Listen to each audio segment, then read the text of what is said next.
के वचन के लिए मैं आपका ध्यान केंद्रित करना चाहूँगा दूसरे पत्रस की पत्री, उसका 3 अध्याय, उसकी 10 से 13 आयत तक। दूसरे पत्रस की पत्री, उसका 3 अध्याय, उसकी 10 से 13 आयत तक।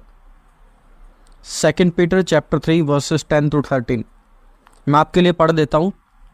यहाँ पर इस प्रकार लिखा है, परंतु प्रभु का दिन चोर के समान आ जाएगा। उस दिन आकाश बड़ी हड़हड़ाहट के साथ शब्द से जाता रहेगा और तत्व बहुत ही तप्त होकर पिघल जाएंगे और पृथ्वी और उस पर के काम जल जाएंगे। जबकि ये सब वस्तुएं इस रीति से पिघलने वाली हैं, तो तुम्हें पवित्र चाल चलन और भक्ति में कैसे मनुष्य होना चाहिए और परमेश्वर के उस दिन की बाट किस रीति से जोना चाहिए और उसके जल्द आने के लिए कैसा यत्न करना चाहिए, जिसके कारण आकाश आग से पिघल जाएंगे और आकाश के गण बहुत ही तप्त होकर गल जाएंगे। पर उसकी प्रतिज्ञा के अनुसार हम एक नए आकाश और एक नई पृथ्वी की आस देखते हैं जिसमें धार्मिकता वास करेगी। देखिए, जब हम पहले और दूसरे पत्रस की पत्री पढ़ते हैं तो सिचुएशन यहाँ पर अलग है। दूसरे पत्रस की पत्री में क्या हो रहा है कि जो झूठी शिक्षाएं थी, फॉल्स टीचिंग्स वर वाइड स्प्रेड, बहुत ही ज़्यादा झूठी शिक्षाएं आसपास फैल गई थी और कलीसियाओं में तो झूठी शिक्षा की भरमार हो गई थी, जिसके कारण बहुत सारी दिक्कत परेशानी कलीसियाओं में आ रही थी। और वहाँ पर झूठी शिक्षा आने के कारण इमोरलिटी यानी कि अनैतिकता विश्वासियों में बहुत ही ज़्यादा फैल गई थी। विश्वासी जो पवित्र चाल चलन चल रहे थे, अब उस पवित्र चाल चलन को छोड़कर अपवित्रता की ओर जा रहे थे। गंदे काम, लुचपन, इस प्रकार की चीज़ें उनके बीच में आ रही थी। और प्रेरित पत्रस दूसरे पत्रस की पत्री में लिखते हैं कि answer to your problem lies in the God's word. जो तुम्हारी समस्याएं हैं, तुम्हारी समस्याओं का जवाब और तुम्हारी समस्याओं का समाधान ये सिर्फ और सिर्फ परमेश्वर के वचन में मिल सकता है। और वहाँ पर एक बहुत बड़ी प्रॉब्लम थी यीशु मसीह की दूसरी कमिंग को लेकर, सेकंड कमिंग को लेकर। कुछ लोग कहते थे कि बहुत लंबा टाइम हो गया, अब यीशु मसीह नहीं आने वाला है, और कुछ लोग मजाक बनाते थे, और पत्रस इसके बारे में भी इस पत्री में लिखते हैं। अब आप यहाँ पर ध्यान दें, इससे पहले कि हम वचन को शुरू करें, इससे पहले ध्यान दें कि प्रेरित पत्रस जब इस पत्री को लिख रहे हैं तो उस समय वो सेवकाई में लगभग पिछले 30 सालों से हैं। 30 सालों का उन्हें एक्सपीरियंस है कलीसिया के साथ। झूठे शिक्षकों को वो देख चुके हैं, कैसे झूठी शिक्षाएं मसीह की कलीसिया को खोखला कर देती हैं, कैसे समस्याएं उत्पन्न करती हैं। उन्हें 30 साल का, अब इस समय पर जब वो 2 पीटर की पत्री लिख रहे हैं, 30 साल का उन्हें एक्सपीरियंस है, वो बहुत सारी चीज़ें देख चुके हैं। दूसरी बात, जब वो ये पत्री लिख रहे हैं तो उनका मृत्यु का समय नज़दीक है। पहला अध्याय उसकी 14 और 15 आयत में आप देखिए, वो लिखते हैं कि मेरे कूच करने का अब समय आ गया है, मतलब मैं अब जाने वाला हूँ। जब कोई इंसान मरने वाला होता है तो वो मजाक नहीं करता। जब आप और मैं मरेंगे तो मरने से पहले हम अपने बच्चों के साथ, अपने घर वालों के साथ मजाक नहीं करेंगे। इंसान सीरियसली बुलाता है, अपने बच्चों को बुलाता है कि बच्चों देखो, ये मेरी प्रॉपर्टी है, तुम इसे इस प्रकार डिवाइड कर लेना, या ये मेरा पैसा है, उसको दिया हुआ है, आप उससे ले लेना, या जो भी गंभीर चीज़ें होती है वो गंभीर चीज़ें बताई जाती हैं। आप यहाँ पर देखिए, प्रेरित पत्रस अब मरने वाले हैं और मरने से पहले वो क्या बता रहे हैं, ये चीज़ें कि जो तुम्हारी समस्या है, तुम्हारी समस्याओं का समाधान खुदा के कलाम में है। उस एंगल को, उस माइंडसेट को रखकर हम आगे बढ़ेंगे तो आज हम परमेश्वर का जो वचन है, हम परमेश्वर के वचन को उचित रीति से समझ पाएंगे। और वो बार बार इस बात पर ज़्यादा जोर देते हैं कि जो झूठे शिक्षक हैं, झूठे शिक्षक से परे रहो। और उनसे परे हम कैसे रह सकते हैं? खुदा के सच्चे कलाम को जानकर। और वो हमें सिखाते हैं बार बार कि परमेश्वर का वचन ही हमारे जीवन के लिए हमारा प्राइमरी स्रोत है, प्राइमरी सोर्स है हमारे ग्रोथ के लिए। तो आइए उन सब चीज़ों को ध्यान में रखकर हम इस वचन को सीखते हैं और परमेश्वर हमारी मदद करेंगे। यहाँ पर जिस प्रकार हमने पढ़ा 3 अध्याय उसकी 10 से 13 आयत में, तो वो इस प्रकार लिखते हैं, परंतु प्रभु का दिन चोर के समान आ जाएगा। उस दिन आकाश बड़ी हड़हड़ाहट के शब्द से जाता रहेगा और तत्व बहुत ही तप्त होकर पिघल जाएंगे और पृथ्वी और उस पर के काम सभी जल जाएंगे। देखिए, प्रेरित पत्रस जिस समय वो पत्री को लिख रहे हैं, तो पत्री के लिखने के समय ऐसा बाइबल के विद्वानों का कहना है कि वो उस समय रोम में थे। रोम में से वो ये पत्री लिख रहे थे। अब रोम उस समय का एक सबसे बड़ा और एक सबसे पावरफुल सिटी थी या एक स्थान था। उनके पास बेस्ट मिलिट्री थी, उनके पास वो सबसे अमीर थे, उनके पास बहुत इंटेलिजेंट लोग थे, वो पॉलिटिक्स में भी हम सबसे ऊपर थे। तो प्रेरित पत्रस उन सब चीज़ों को देख रहे हैं, ऑब्जर्व कर रहे हैं उन सब चीज़ों को। कलीसिया में समस्या आ रही है, लोग कह रहे हैं मसीह आने नहीं वाला, बहुत सारी चीज़ें वो देख रहे हैं और बहुत सारी चीज़ों को लिखने के बाद वो ये पत्री लिखते हैं। और वो पहली बात क्या लिखते हैं कि प्रभु का दिन चोर के समान आ जाएगा, उस दिन आकाश बड़ी हड़हड़ाहट के सबसे जाता रहेगा और तत्व बहुत ही तप्त होकर पिघल जाएंगे और पृथ्वी और उस पर के सारे काम जल जाएंगे। जबकि ये सब वस्तुएं इस रीति से पिघलने वाली हैं, तो तुम्हें पवित्र चाल चलन और भक्ति में कैसे मनुष्य होना चाहिए। दोस्तों, पहली बात प्रेरित पतरस यहाँ पर कलीसिया के सामने रख रहे हैं कि this earth is not our permanent home. ये जो दुनिया है, ये दुनिया हमारा हमेशा का घर नहीं है। ये एक दिन जलने वाली है, ये एक दिन खत्म हो जाएगा। परमेश्वर की ओर से वो शब्द सुनाई देगा और पृथ्वी और उसकी सारी चीजें जाती रहेंगी। कुलुसियों की पत्री उसका 1 अध्याय उसकी 7 आयत में लिखा है कि प्रभु यीशु मसीह पूरी सृष्टि को पकड़ कर रहते हैं। पूरी सृष्टि प्रभु यीशु मसीह ने पकड़ के रखी है, जैसे कि अपने हाथों में उठा रखी है। और जिस दिन वो इस चीज को छोड़ देंगे तो पूरी की पूरी पृथ्वी नाश होने वाली है। आज आप और मैं, हम क्या कर रहे हैं? आज हमारा ध्यान कहाँ पे लगा हुआ है? हम सोचते हैं कि हम इस पृथ्वी पर, इस दुनिया में हम हमेशा के लिए, हम सर्वदा के लिए वास करने वाले हैं। हम उस एंगल से नहीं सोचते कि ये अर्थ, ये जो पृथ्वी है, एक दिन ये सब की सब चीजें ये एक दिन खत्म हो जाएंगी। कुलुसियों 3 अध्याय उसके 2 आयत में प्रेरित पौलुस लिखते हैं कि set your mind of things above, अपना ध्यान, अपना मन ऊपर की वस्तुओं पर लगा ले। क्यों ऊपर की वस्तुओं पर क्यों लगा ले? क्योंकि ये जो पृथ्वी है, यहाँ पर हम सदा सर्वदा के लिए नहीं रहने वाले। भाइयों बहनों, यीशु मसीह जब अंतिम समय में थे अपने, तो यीशु मसीह क्या कहते हैं कि माई kingdom is not of this world, मेरा साम्राज्य इस संसार का नहीं है।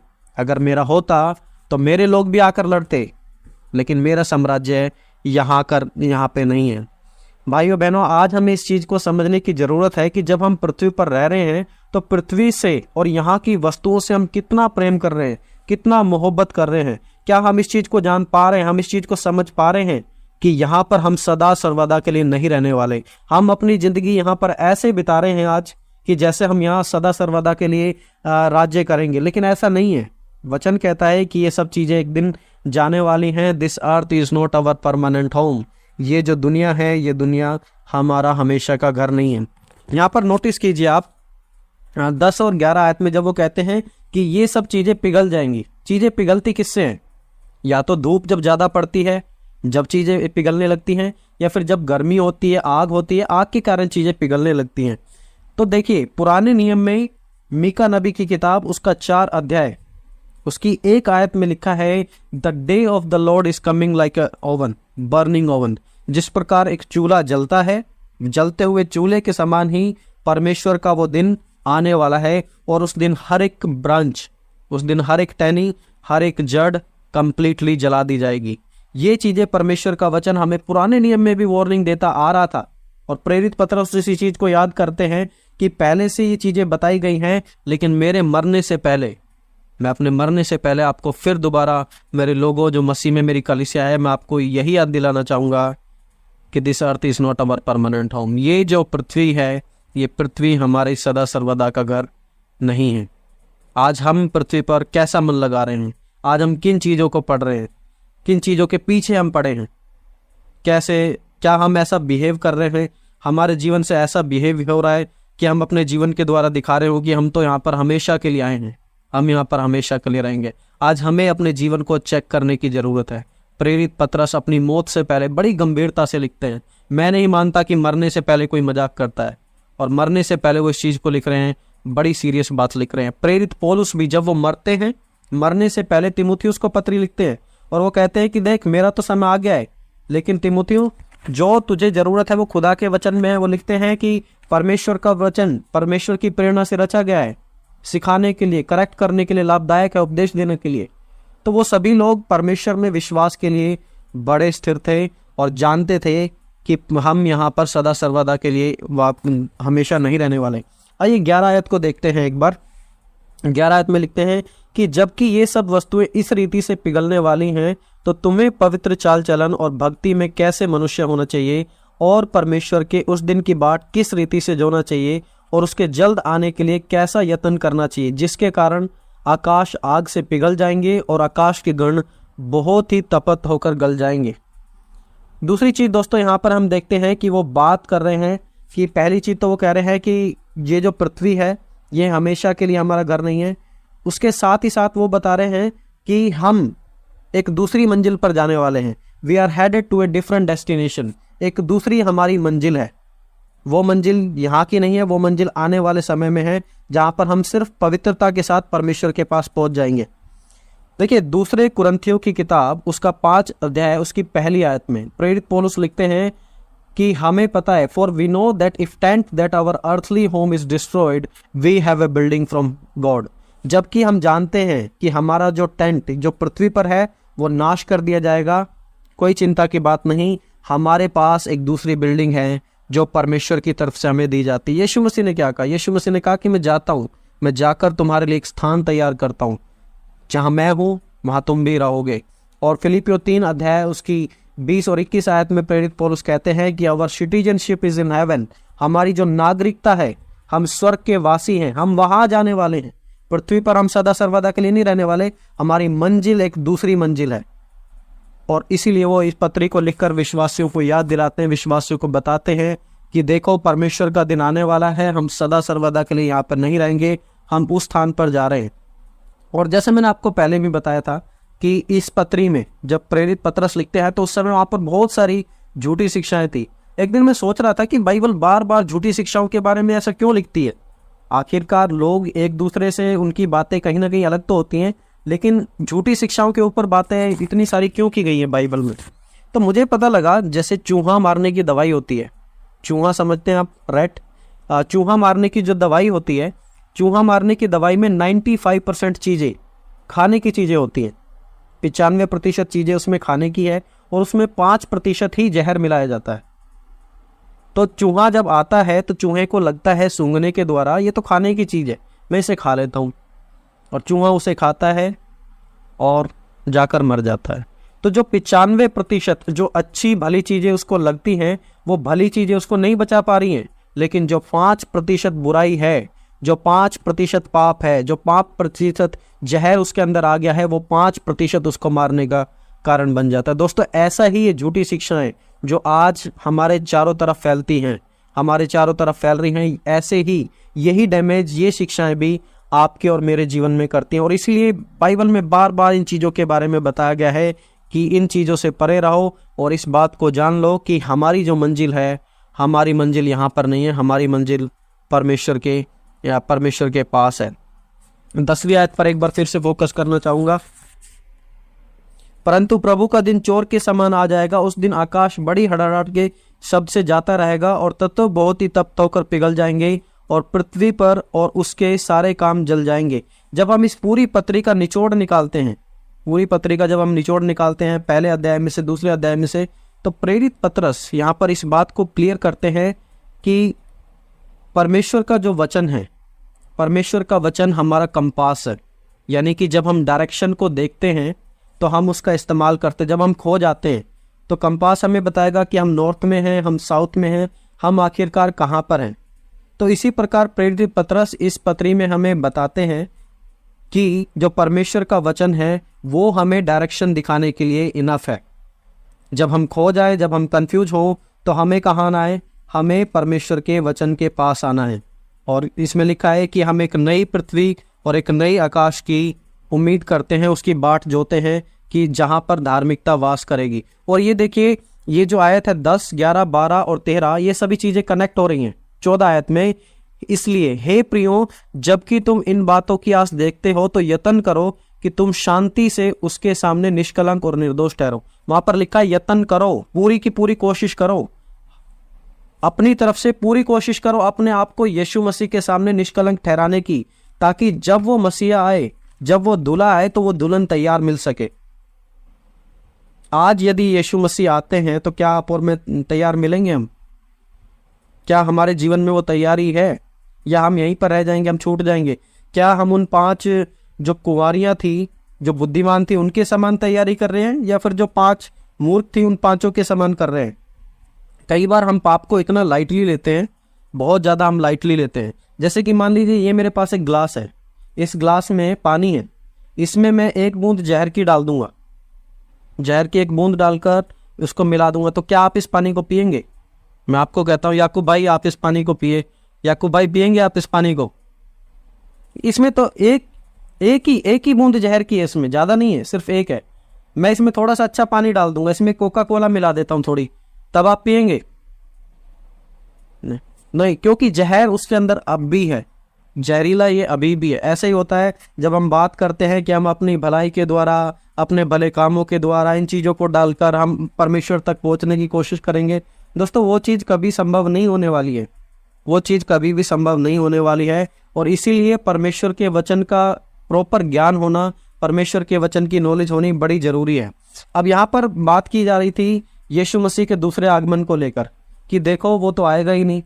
दूसरे अध्याय में लिखा है कि लोग ठट्टा उड़ा रहे थे तीसरे अध्याय में कि कब होगा वो समय, वो नहीं आने वाला, वो चोर के समान आएगा, उसकी प्रतिज्ञा तो पूरी नहीं हो रही है, वो तो बहुत देरी कर रहा है। अब प्राचीन कलीसिया के समय में क्या हुआ, क्योंकि मत्ती 24 में जिस प्रकार हम पढ़ते हैं कि प्रभु यीशु मसीह ने कहा था कि मेरे आने के समय भूकंप होंगे, महामारियां होंगी, जाति जाति पर चढ़ाई करेगी। तो जो उस समय के लोग थे उन्होंने इस बातों को सुन लिया, और जब कुछ समय बाद वहाँ पर भूकंप आए, लड़ाई होने लगी, तो उन्होंने कहा कि हाँ, याद आ रही है मुझे वो बात, यीशु मसीह ने कहा था कि जब मैं दोबारा आऊँगा तो भूकंप होंगे। अब भूकंप हो रहा है, इसका मतलब यीशु मसीह आने वाला है। अच्छा, अब लड़ाई, यीशु ने कहा था कि लड़ाइयाँ होंगी, अब लड़ाई हो रही है तो इसका मतलब यीशु मसीह आने वाला है। तो उन लोगों ने क्या किया, प्राचीन कलीसिया के लोगों ने वो जाकर गुफाओं में रहने लगे, उन्होंने मोनास्ट्री बना ली, उन्होंने शादी नहीं की, उन्होंने बच्चे पैदा नहीं किए, वो जाकर सिर्फ वहाँ पर मनन करते थे, वचन पढ़ते थे, आराधना करते थे, और उन्होंने अपने कई साल वहाँ पर बिता दिए। किस आस में? केवल इस बात को जानते हुए कि अब यीशु मसीह दोबारा वापस आ रहे हैं, और ये जो चिन्ह उन्होंने बताए थे वो चिन्ह अभी हो रहे हैं। और उनकी दुआ थी मारानाथा, come on Lord Jesus Christ, प्रभु यीशु दोबारा जल्दी आ जा। लेकिन यीशु मसीह दोबारा वापस नहीं आए, क्योंकि मैं मानता हूं कि प्राचीन कलीसिया के लोग उस समय की पूर्णता को उचित रीति से समझ नहीं पा रहे थे, और इसीलिए जो समय उनको परमेश्वर के वचन को फैलाने के लिए इस्तेमाल कर रहा था, वो गुफाओं में जाकर वो बिताने लगे। और यदि वो अपना काम उचित रीति से करते तो आज शायद हम सभी लोग, हमारा पूरा का पूरा देश, हम सभी के सभी लोग परमेश्वर को जानने वाले लोग होते और एक मसीह स्थान होता। लेकिन खैर कोई बात नहीं। इस चीज को लेकर, परमेश्वर के दोबारा आगमन को लेकर दो एक्सट्रीम हैं, दो ऐसे बिंदु हैं जिनके बारे में हम सोच सकते हैं। पहली बात है कि हम बहुत ही ज़्यादा हर चीज़ के प्रति बहुत ही ज़्यादा सीरियस हो जाएंगे। हम सोचने लगेंगे जब दिल्ली में भूकंप आया हो, अब भूकंप आ गया, अब तो मतलब ख़त्म होने वाला है सब कुछ, तो अब मैं काम धंधा नहीं करूँगा, कोई नौकरी नहीं करूँगा, अब मैं सिर्फ और सिर्फ मसीह के दोबारा आगमन की तैयारी करूँगा। सन 1800 कुछ में अमेरिका में एक कलीसिया में ऐसा ही हुआ था। उन्हें एक प्रकाशन मिला जो कि मैं मानता हूँ परमेश्वर की ओर से नहीं था, और उन्होंने अपने विश्वासियों को कहा कि अक्टूबर के महीने में यीशु मसीह आने वाले हैं। और लोगों ने कहा कि आपको कैसे पता? उन्होंने कहा मुझे प्रकाशन मिला है कि प्रभु यीशु मसीह आने वाले हैं। लोगों ने अपना घर बेच दिया, जिसके पास कार थी उन्होंने अपनी कार बेच दी, गरीबों को दान कर दी, क्योंकि उनको लग रहा था अब हम जाने वाले हैं और जो हमारे पादरी ने कहा है वो बिल्कुल सही कहा है। सब कुछ बेचने के बाद पास्टर उन्हें पहाड़ पे ले गया कि यीशु मसीह आएंगे तो नीचे तो बहुत पोल्यूशन है, तो हम क्यों ना ऊपर ही मिल लेंगे, हम ऊपर यीशु मसीह से मिल लेंगे। गिटार वगैरह ले गए अपनी पहाड़ पर जाके गिटार बजा रहे हैं, सफ़ेद कपड़े डालकर गए कि यीशु मसीह अपनी महिमा में आएंगे, तो थोड़ी बहुत महिमा जो हमने सर्फ एक्सल लगा के पाई है हमारे कपड़ों में, थोड़ी बहुत महिमा तो हम भी दिखा देंगे यीशु मसीह को। तो वो लोग वहाँ पर गए, उन्होंने बताया था कि लगभग 10:30 बजे के करीब यीशु मसीह आने वाले हैं। उन्होंने गिटार बजाई, हाथ उठा कर गाने गाए, वेट करते रहे, यीशु मसीह नहीं आए। कुछ लोग ऐसे थे जो 3 दिन से फास्टिंग कर रहे थे। अब गाना गाते गाते फास्टिंग के समय उनको चक्कर आने लगे, क्योंकि पहाड़ पे भी चढ़ के गए, उनके अंदर अब स्टेमिना नहीं बचा, लोग चक्कर खा कर गिरने लगे। सुबह से शाम हो गई। पास्टर ने कहा हो सकता है कुछ बात हो गई हो, अभी मुझे कोई दूसरा प्रकाशन तो नहीं मिला, अभी आप वेट कीजिए, शायद यीशु मसीह सुबह आने वाले हैं। वो पहाड़ पर 2-3 दिन रुके रहे और यीशु मसीह नहीं है। उनके पास कोई खाना नहीं था, लोगों को चक्कर आने लगे, लोग गिरने पड़े। तो पता नीचे आकर क्या हुआ? नीचे आके लोगों ने पास्टर को पकड़ के मारा। क्यों मारा? क्योंकि उन्होंने अपना घर बेच दिया था, उन्होंने अपनी गाड़ी बेच दी थी, उन्होंने अपना सब कुछ त्याग दिया था इस उम्मीद में कि यीशु मसीह आने वाले हैं। और यहाँ पर देखिए लिखा है कि प्रभु का दिन चोर के समान आता। वो नेचर है, जिस प्रकार चोर बताकर नहीं आता, प्रभु यीशु मसीह वैसे ही हम यहाँ पर बताते हैं कि वैसे ही परमेश्वर भी हमें बताकर नहीं आने वाला, लेकिन वहाँ पर चिन्ह होंगे और उन चिन्हों को देखकर हम समझ सकते हैं। तो इस प्रकार मसीह के दोबारा आगमन को भी लेकर वहाँ पर एक काफ़ी बड़ी कन्फ्यूजन थी।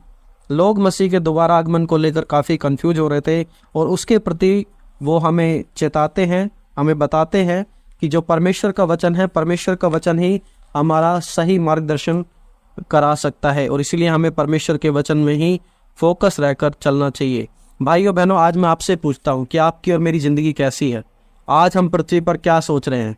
आज पृथ्वी पर, धरती पर जब हम रह रहे हैं तो क्या हम ऐसे सोच रहे हैं कि हम यहाँ पर परमानेंटली रहने वाले हैं? मदर टेरेसा से पूछा गया। एक बार मदर टेरेसा एक होटल में गई और होटल में जाने के बाद वहाँ पर कोई लाइट नहीं थी, कोई फैसिलिटी नहीं थी, पंखा नहीं चला, वो पूरी रात पसीने में रही। तो मदर टेरेसा से पूछा गया, आपको क्या लगता है ये जो पृथ्वी पर आप ज़िंदगी बिता रही हैं, यहाँ पर आपको बेसिक फैसिलिटी भी आपको नसीब नहीं हो रही है, आप क्या करेंगे? मदर टेरेसा ने कहा कि ये पूरी की पूरी जो मेरी पृथ्वी पर ज़िंदगी है, इसे मैं मानती हूँ कि ये सिर्फ एक रात जैसे होटल में बिताने के समान है।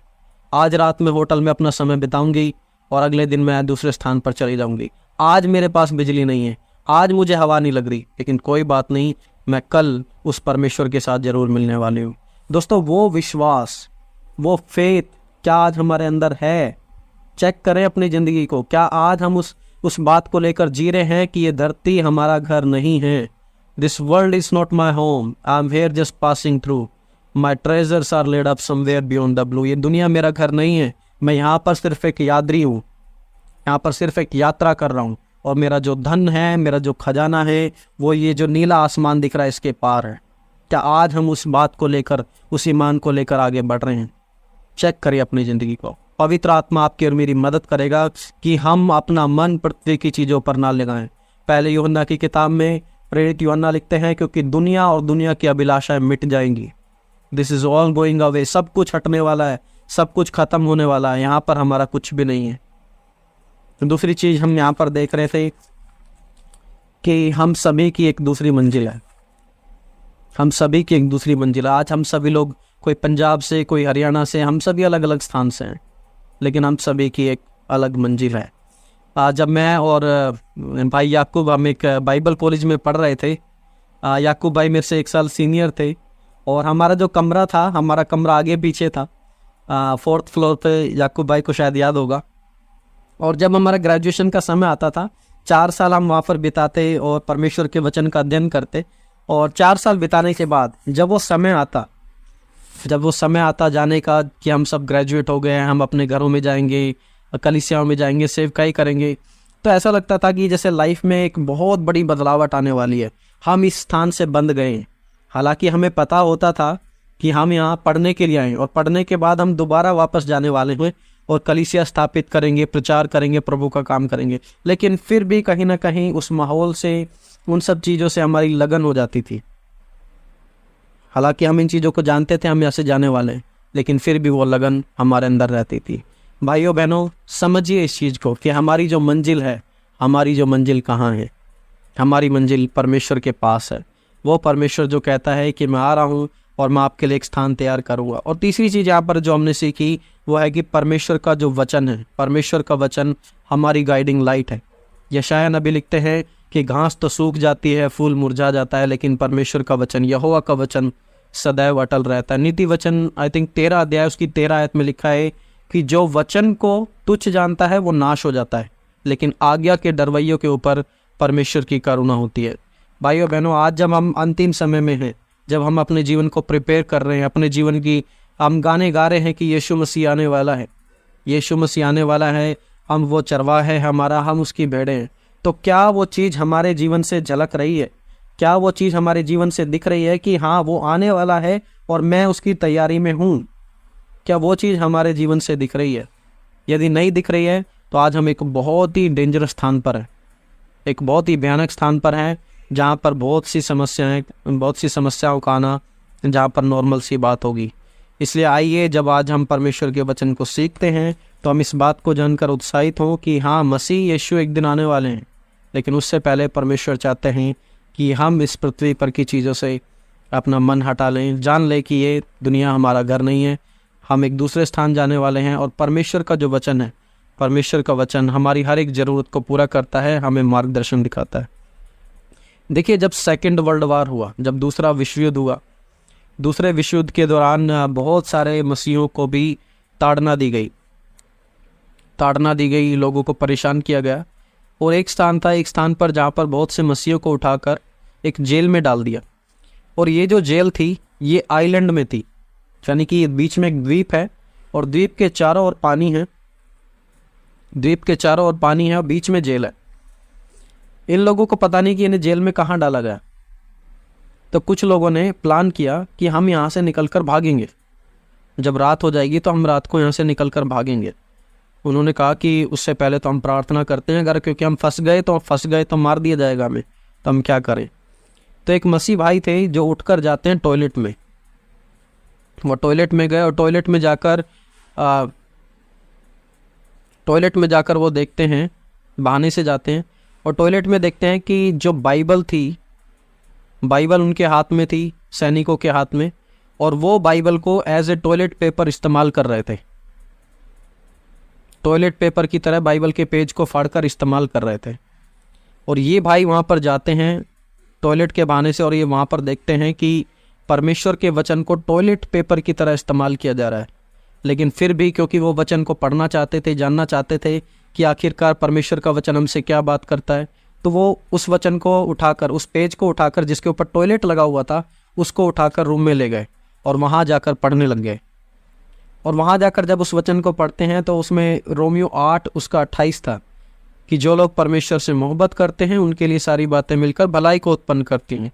और उन्होंने प्रार्थना करना शुरू किया कि प्रभु आप हमारे लिए रास्ता तैयार करें, प्रभु आप हमें यहाँ से बाहर निकालें। हम जानते हैं कि ये जो दुनिया है, ये दुनिया हमारा घर नहीं है, हमें मरना तो एक दिन फिर भी है, लेकिन आज जब हम यहाँ से भागेंगे तो हम इनको बता के भागेंगे कि हम आज भागने वाले हैं। तो जो बाकी के मसीह थे वो कहने लगा नहीं, ऐसा नहीं करना है, अगर हम बताएंगे तो ये हमें दोबारा यहीं पे पकड़ लेंगे। लेकिन वो भाई जैसे रात को बाहर निकल के चलता है, बोट के पास जाता है, तो सैनिक पीछे से देखते हैं। एक सैनिक वहाँ पर खड़ा होता है, वो कहता है hey what are you trying to do, क्या करने वाले हो तुम। उसने कहा जनाब मैं तो यहाँ से भागने वाला हूँ। उसने कहा भागने वाले हो? उसने कहा भागो, सब नाव में बैठ जाओ, मैं भी तुम्हारे साथ भागूंगा, क्योंकि जो ये अत्याचार तुम्हारे साथ हो रहा है मैं भी इसको देखकर बर्दाश्त नहीं कर रहा। वो सैनिक भी उनके साथ निकल गया। देखिए, जब हम इस चीज़ को जानते हैं कि सच्चाई के लिए हम खड़े रहेंगे, चाहे आज हम मर ही क्यों न जाएं, चाहे आज वो दिन हमारा आखिरी दिन ही क्यों ना हो, परमेश्वर हमारी हमेशा मदद करेंगे, परमेश्वर हमेशा हमारी मदद करेंगे और परमेश्वर उस चीज़ के लिए हमेशा तत्पर रहेंगे और परमेश्वर हमारी हमेशा अगुवाई करेंगे। प्रभु यीशु मसीह आपकी और मेरी हिफाजत करें, हम सभी की मदद करें। और इन बातों के द्वारा मैं इस संदेश को आज कंक्लूड करना चाहता हूँ और मेरी आशा है कि प्रभु हम सभी की मदद करेंगे और जो सच्चाई परमेश्वर के वचन में मिलती है हम उसे पढ़ेंगे, फिल्टर करेंगे चीज़ों को अपने आप, परमेश्वर के वचन को खुद जानना और सीखना हम शुरू करेंगे। और तब आप देखेंगे कि हम इस पृथ्वी पर की चीज़ों से हटकर परमेश्वर के राज्य की तरफ ज़्यादा ध्यान केंद्रित कर पाएंगे। परमेश्वर सभी को आशीष दे। आइए हम प्रार्थना करें। परमेश्वर पिता प्रभु, हम आपका धन्यवाद करते हैं। हम महान नहीं हैं प्रभु, आप महान हैं। हमने किसी के लिए जीवन नहीं दिया प्रभु, आपने हमारे लिए जीवन दिया। आपका वचन कहता है क्योंकि जब तुम पापी ही थे तब मसीह तुम्हारे लिए मरा। प्रभु, जहाँ हमें खुदावंत मरने की ज़रूरत थी, जहाँ पर हमारा खून बहाना था, जहाँ पर हमारा बलिदान होना था, प्रभु आपने अपना बलिदान किया। प्रभु हम आपका धन्यवाद करते हैं। आपका कलाम और प्रभु आपने भी सिखाया कि मेरा साम्राज्य इस पृथ्वी का नहीं है, अगर होता तो मेरे लोग लड़ते। प्रभु आपने हमें क्लियर किया है कि आपका साम्राज्य पिता स्वर्ग का है और हम जो आपकी संतान है प्रभु, हमारा राज्य भी वहीं पर है पिता परमेश्वर। प्रभु हम प्रार्थना करते हैं कि आज जबकि आपका कलाम सुना गया है प्रभु, आपका वचन सुना गया है कि this world is not our home, प्रभु ये दुनिया हमारा घर नहीं है, हम यहाँ पर कुछ समय के लिए हैं। और जबकि प्रभु हम यहाँ पर कुछ समय के लिए हैं, तो जिस प्रकार आपका दास पतरस लिखता है कि अपने हर एक चाल चलन में पवित्रता के साथ, निर्दोषता के साथ परमेश्वर के सामने अपने आप को प्रकट करने का यत्न करो। प्रभु आपकी पवित्र आत्मा हमारी मदद करे कि हम पवित्रता के साथ प्रभु जब खड़े हों आपके सामने, तो पवित्रता के साथ प्रभु बिना किसी दोष के, बिना किसी कपट के आपके सम्मुख खड़े होने पाएँ और आप हमें देखकर कहने पाएँ, वेल डन माय सर्वेंट, मेरे अच्छे और भले दास। खुदावंद हम दुआ करते हैं कि प्रभु हमारी मंजिल दूसरी है, और प्रभु आपका वचन बड़ा क्लियर है कि ये सब चीज़ें एक दिन नाश होने वाली हैं, लेकिन जब ये सब चीज़ें भी नाश हो जाएंगी, we have a building from God, परमेश्वर की ओर से हमारे लिए एक स्थान है। प्रभु हमारे मनों को तैयार करे ताकि प्रभु हम ये पृथ्वी की चकाचौंध में, यहाँ के अट्रैक्शंस में पिता परमेश्वर इतने ना फंस जाएं कि हम ऊपर की चीज़ों को कभी देखने ही ना पाएं। पिता आपकी पवित्र आत्मा मदद करे, हमारी आंखों पे से खुदावंद, हमारी आंखों पे से वो स्पिरिचुअल डार्कनेस को हटा दे, ताकि हम आपकी ब्यूटी को और आपने जो वो चीज़ें, जो बिल्डिंग आपने स्वर्ग में रखी है हमारे लिए, प्रभु हम उसे देखने पाएँ। और खुदावंद हमारी मदद कर कि हम सिर्फ और सिर्फ आपके कलाम पर चलने वाले हो सके। पिता परमेश्वर, हम जानते हैं कि लोगों में आज ज्ञान बहुत है पिता, और बहुत ज्ञान की बातें कर कर लोग इधर उधर बहकाने की कोशिश में लगे हुए हैं, लेकिन प्रभु आपका कलाम हमारे जीवन के लिए उचित है। Your word is a guiding light. पिता आपका वचन सदा सर्वदा बना रहेगा, इसलिए प्रभु आप हमारी मदद करें कि हम प्रभु आपके वचन के प्रति गंभीर होकर और पिता परमेश्वर आगे बढ़ते रहें मजबूती के साथ खुदावंद, हमेशा के लिए। पिता परमेश्वर प्रभु मैं प्रार्थना करता हूँ जितने भाई बहन आज जुड़े हुए हैं, पिता परमेश्वर प्रभु हर एक के जीवन में आपका कार्य होने पाए, हर एक के जीवन में आपकी आशीष, आपकी बरकत के लिए प्रार्थना करता हूँ। पिता प्रभु जो बीमार है, कुछ लोग बीच में प्रेयर रिक्वेस्ट डाल रहे थे, उनके लिए भी हम प्रार्थना करते हैं कि खुदा आपका चंगाई भरा हाथ उनके जीवन में भी काम करे, और प्रभु वो भी जानने पाएँ कि यीशु मसीह ही सच्चा परमेश्वर है। भाई याकूब के लिए, उनकी फैमिली के लिए, और प्रभु जो वो मीटिंग अरेंज करते हैं हर सैटरडे, प्रभु इसके लिए प्रार्थना करता हूँ कि इन सब के द्वारा प्रभु आपके नाम को महिमा, आपका वचन कहता है चाहे तुम खाओ या पियो, सब परमेश्वर की महिमा के लिए करो। इस मीटिंग के द्वारा, हमारे प्रचार के द्वारा, हमारी वर्शिप के द्वारा, हमारी बातचीत के द्वारा प्रभु सिर्फ और सिर्फ आपको महिमा मिले। धन्यवाद प्रभु हमारी प्रार्थना सुनने के लिए। प्रार्थना प्रभु यीशु मसीह के नाम में मांग, आमीन।